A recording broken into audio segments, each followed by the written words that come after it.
So I started photography farm, started doing sort of workshops in about 2010, and then realised it'd be nice to do a residential one. So the space that we happened to find was an old farm. It was, well, probably 200 years ago, but recently it had been a recording studio. So we hired a house where all the artists used to stay when they were recording. So yeah, just farm photography. That's how it started, being a sort of residential workshop. So that was 2011, so we evolved and do a lot more variations on workshops, conferences, trade shows now, online training, and the concept, I guess, with farm is, our tagline is grow with us. So it's like like kind of nurturing photographers.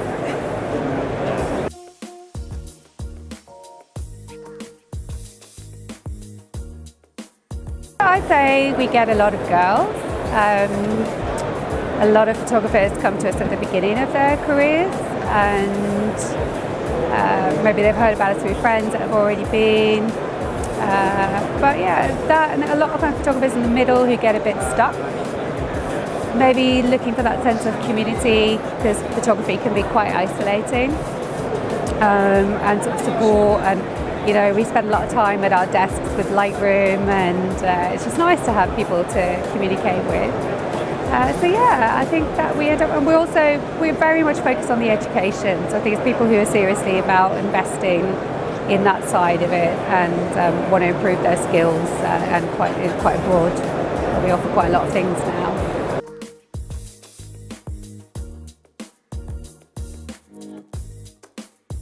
Just the best one, I would say. I think our USP is that educational focus. I just believe that if someone's going to invest their money in me, I need to make it worthwhile for every single penny that they spend with us. And we have been going for quite a while, and I think we're very aware of who comes to us and what their needs might be. And also, it's an ongoing thing. You know, I'm still a wedding photographer, I'm still working, so I still know a lot about what it feels like to be out there in the field and how to make a living out of this and how the industry changes and shifts all the time.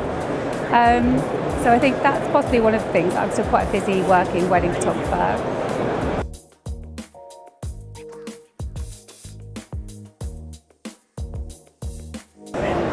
Well, we're obviously here on the Sony stand, so I suppose recent developments for me, what I'm probably most aware of is that shift from DSLR to mirrorless, and I think our industry, our genre, weddings, are really embracing mirrorless right now. So I know, like for instance, when the 5D Mark II first came out, suddenly with the filming capabilities, that had a big influence, and there was fusion and people being able to film. So I'm interested to see what's going to happen now that mirrorless is becoming so embraced. I think it will have a knock-on effect on what happens with creativity.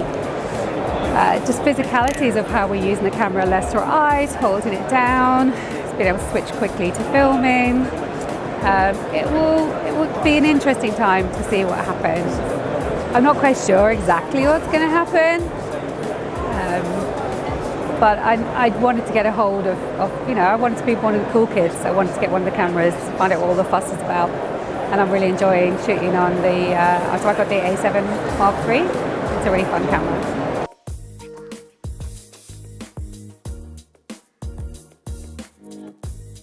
Oh gosh, we're having a really busy year. So we finish up here today. Next week we run our farm shop, which is a 2-day wedding photography workshop with international wedding photographers flying in. So we've got Fergerista from Mexico and Jim Pollard, who's coming over from New Zealand.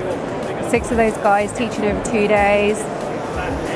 After that, we've got some lighting workshops, some residential workshops. We've got a big business focused workshop. And looking at going into the autumn, we're doing some stuff up in Glencoe. Some more of our shoot days, which is where photographers can come out and just shoot for their portfolio. So it's less about education and more about being able to provide them with really nice images that they can share on their social media. And if you're quite new, that you can share on your website and get kind of set up with a portfolio. We've reinvested massively back into our online training, so that's going to relaunch soon. And then, yeah, our trade show again in October. It is very busy, and at some point in between all that, I'm going to fit in shooting a few weddings.